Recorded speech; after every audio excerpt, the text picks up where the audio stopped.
lagi di channel Dapur Pratitra Family. Kali ini Mama mau ngasih bocoran bumbu-bumbu dapur yang recommended banget deh pokoknya. Yang bikin kalian itu auto menjadi master chef. Bikin masakan kalian anti gagal dan pasti makin sayang suami. Pokoknya kalian nonton ini tuh jangan sampai di skip ya, karena di sini itu akan ada resep-resep simple buat kalian. Kalau kalian tuh lagi nggak bisa masak atau karena moodnya lagi nggak enak, karena males masak dan sebagainya, kalian ini wajib pakai bumbu-bumbu ini karena ini tuh buatnya tuh simple banget tapi rasanya silahkan mencoba.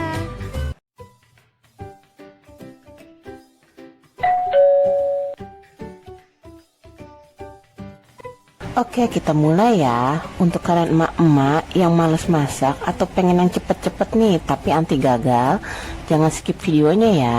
Untuk bumbu yang pertama itu Mama rekomendasikan tepung crispy merek ini. Ini awalnya Mama tuh dapat rekomendasi dari teman Facebook Mama, dan ternyata hasilnya mencengangkan banget loh. Untuk cara memasaknya, jangan lupa ya, ayamnya tuh dimarinasi dulu minimal selama semalaman. Cuman kalau Mama marinasinya selama 3 hari di dalam freezer ya. Untuk bahan marinasinya itu ada bawang putih, kaldu jamur, lada bubuk, sama garam ya. Semakin banyak bawang putihnya semakin enak. Nah, setelah ayam dimarinasi, baru deh kita goreng. Untuk penggorengannya itu harus menggunakan minyak yang sangat banyak supaya nanti matangnya sempurna ya. Cara menggorengnya itu mudah banget. Cukup untuk dibagi 2 tepung basah sama tepung kering, dan tepung keringnya itu ditambahkan baking powder sedikit aja sama kaldu jamur. Cara melapisnya itu yang pertama ke tepung keringnya dulu, baru ke tepung basah, terus ke tepung kering lagi ya. Jadi ini 2 kali tepung kering dan 1 kali tepung basah. Ingat, jangan sampai diremas-remas ya, supaya nanti tepungnya itu nggak keras. Jadi cukup diawur-awur aja seperti ini.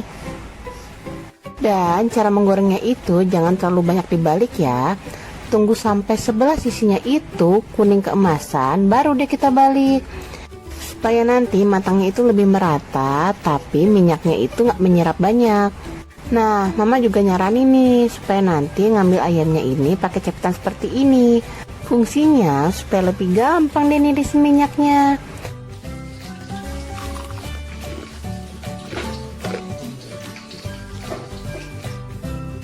Yang kedua, untuk kalian penyuka ricis, nggak perlu nih capek-capek ngeracik bumbu lagi, karena Mama udah nemuin nih saus yang mirip banget sama ricis. Asli ini tuh mirip banget. Kalian pokoknya kudu coba nih saus ini. Untuk teksturnya ini seperti ini ya. Dia itu ada level 0, 1, sama 2. Cuman untuk level 1 sama 2 rasanya tuh nggak terlalu beda jauh. Kalau menurut saran Mama sih, mendingan kalian itu pilihnya level 1 aja.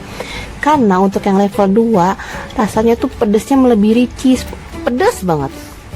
Jadi buat kalian yang gak suka pedas, kayaknya pikir-pikir deh kalau buat nyoba. Nah, kalau saus yang ketiga ini, khusus kalian yang suka banget sama masakan Jepang. Hayo, siapa nih yang suka makan Hokben sama Yoshinoya? Nah, untuk yang keempat ini adalah bumbu dapur yang wajib banget ada di dapur Mama. Mama tuh udah nyobain semua jenis saus tiram yang ada di pasaran. Cuma kalau menurut Mama nih, merek Ligumki ini yang paling enak. Tapi ingat, kalian tuh harus menyimpannya di kulkas ya, agar jauh lebih awet. Lanjutnya untuk nomor 5 ada minyak wijen. Fungsinya untuk memperkuat rasa sama aroma masakan, apalagi kalau digunain di mie ayam, dimsum, somai, atau sejenisnya. Tapi ingat, penggunaannya jangan langsung terkena minyak panas ya. Dan ini dia salah satu contoh masakan yang menggunakan saus bulgogi, saus tiram, dan minyak wijen. Di sini Mama agak kesulitan ya buat nge-record karena tripod Mama rusak.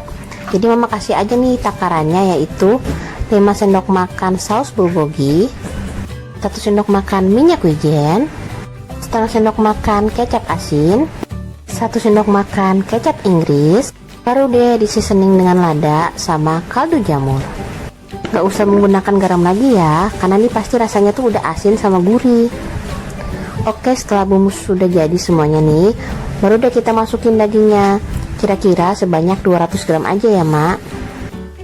Habis itu jangan lupa nih semuanya diaduk rata dan didiamkan minimal selama 6 jam.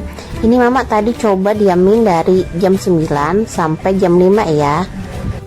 Oke, setelah dimarinasi selama minimal 6 jam, kita masak yuk. Di sini mama menggunakan bumbunya tuh cincangan bawang putih sama cabai jeletot ya, atau kalian bisa pakai paprika juga. Caranya tumis bawang putih hingga harum ya. Kalau kalian punya bawang bombay, dimasukin aja. Habis itu masukin ya nih marinasi dagingnya. Lalu tambahkan air secukupnya ya. Setelah itu mama tambahin kira-kira 1 sendok makan saus tiram. Ini tuh bikin masakan jauh lebih gurih. Habis itu di sini mama tambahin sedikit aja garam sama lada bubuk lagi. Jangan lupa dites rasa ya. Pokoknya buat sesuai dengan selera kalian aja deh. Di sini kalau sudah sesuai dengan selera kalian, kalian kecilkan api sampai benar-benar seperti ini ya hasilnya ya. Jadi kuahnya itu kayak bercampur kaldu gitu, seperti ini. Ini tuh udah enak banget. Pokoknya kalau kalian kangen sama Yoshinoya ataupun Hokben, kalian dengan masak ini aja deh. Oke, yang terakhir ini masukin cabai jeletotnya ya atau paprika. Kenapa dimasukin di akhir? Supaya nggak terlalu layu gitu rasanya. Selesai deh daging saus bulgoginya. Ini tuh enak banget, kalian tuh wajib coba resep ini. Oke, bumbu keenam yang wajib kalian punya di dapur ialah ini nih, bumbu desaku gulai padang. Untuk rasanya, asli banget mak, mirip banget sama gulai padang yang ada di restoran padang gitu. Tapi cara buatnya, mama kasih tahu nih. Kalian cukup lihat di video mama yang resep gulai padang termudah. Ingat ya, sebelum masak gulai padang ini, kalian lihat dulu nih video mama yang ini. Soalnya kalau misalkan kalian mencampur langsung bumbu instannya aja tanpa step-step yang benar, rasanya sih kurang begitu enak.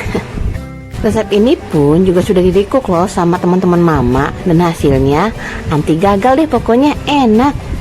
Bumbu ketujuh yang anti gagal itu dari Sasa nih, mereknya bumbu lumur ayam spesial. Pokoknya tuh rasanya tuh agak-agak mirip sama merek terkenal itu So Good. Itu kayak Spicy Wingsnya, enak deh pokoknya. Nah, cara buatnya lagi-lagi kalian lihat ya video mama sebelumnya. Pokoknya kalau kalian lihat video-video mama sebelumnya itu banyak banget deh tips-tips sama resep-resep mudah. Jadi silakan mencoba. Bumbu ke-8 anti gagal ini mama rekomendasikan tepung serbaguna merek Putri ya. Kalau tepung kriuk yang pertama yang mama rekomendasiin itu buat lebih cocok ke ayam ya. Kalau yang ini lebih ke seafood sama tahu dan tempe. Untuk tekstur tepung putrinya seperti ini ya bentuknya. Di sini mama kasih resep udang goreng tepung yang super simpel. Untuk udangnya dibersihkan dulu dan dibelah tengahnya seperti ini, lalu dikucurkan sama jeruk nipis supaya tidak amis. Ini mama kasih tips supaya bikin udangnya jauh lebih besar ya dan tidak bengkok. Caranya dipotong-potong secara horizontal tapi tidak terputus, habis itu dipijat-pijat seperti ini. Mohon maaf nih agak susah ngejelasinnya karena kan tripod mama kan rusak, jadi nggak bisa dipraktekin. Untuk lebih jelasnya kalian bisa lihat langsung ya di video mama sebelumnya. Untuk caranya sama nih sama kita buat kayak ayam tepung di video awal. Nah, untuk menggorengnya pakai minyaknya seperti ini ya. Pokoknya jangan terlalu sedikit, tapi jangan terlalu banyak juga. Tuh lihat hasilnya, tepungnya kelihatan crispy kan. Ini juga mama pakai buat menggoreng tahu. Ini dia hasilnya. Sumpah ini tuh enak banget, bener-bener recommended deh. Cus, langsung check out ya di Shopee. Yang terakhir, ini tuh kaldu jamur mereknya Totole. Menurut mama, kalau di dunia permecinan ini tuh yang paling enak. Soalnya kenapa? Dia itu tidak merubah rasa menjadi asin ya kalaupun kebanyakan.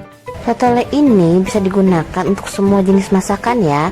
Tapi lebih the best digunain pas waktu masak sambal. Ini dia nih mama kasih contoh sambal dabu-dabu yang super enak. Bahannya itu ada bawang merah, cabai rawit merah, jeruk nipis, sama tomat hijau. Sebenarnya kalian tuh bisa menggunakan tomat merah ya, tapi kalau misalnya mama pakai tomat hijau pun udah cukup. Selain lebih tahan lama sambalnya, rasanya pun bisa jauh lebih enak. Ini ya tipsnya supaya sambal dabu-dabunya itu nggak ada obat. Jadi memotong bawang merahnya itu harus secara vertikal, bukan secara horizontal. Ini bisa membuat bawang merahnya itu rasanya bisa jauh lebih keluar, dan aromanya juga bisa jauh lebih keluar juga. Pokoknya harus memotong ini jangan secara horizontal ya, harus secara vertikal pokoknya.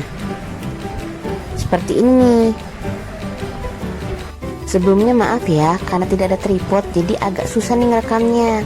Jadi seperti ini ya bahan-bahan yang sudah diiris, Mak.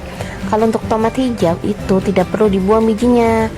Cuman kalau misalkan kalian ingin menggunakan tomat merah, itu harus wajib dibuang bijinya ya, supaya nanti sambalnya itu tidak cepat basi ataupun tidak basah nantinya. Cara membuatnya, campur semua bahan dalam satu wadah seperti ini. Seasoning menggunakan lada bubuk, garam, sama gula pasir ya. Untuk pemakaian gula pasir disarankan agak jauh sedikit lebih banyak dibandingkan dengan garam dan lada bubuknya. Pokoknya untuk lebih jelasnya kalian bisa lihat di video sebelumnya ya, di resep bakwan sama sambal dabu-dabu. Nih kira-kira segini nih pemakaian gulanya ya. Lalu tambahin nih totolenya, agak banyak juga nggak apa-apa sih. Oke, setelah itu campur semua bahan menjadi rata dan tinggal siram deh pakai minyak panas. Disarankan juga minyaknya itu bekas goreng ayam ya, soalnya bisa jauh lebih gurih daripada minyak baru.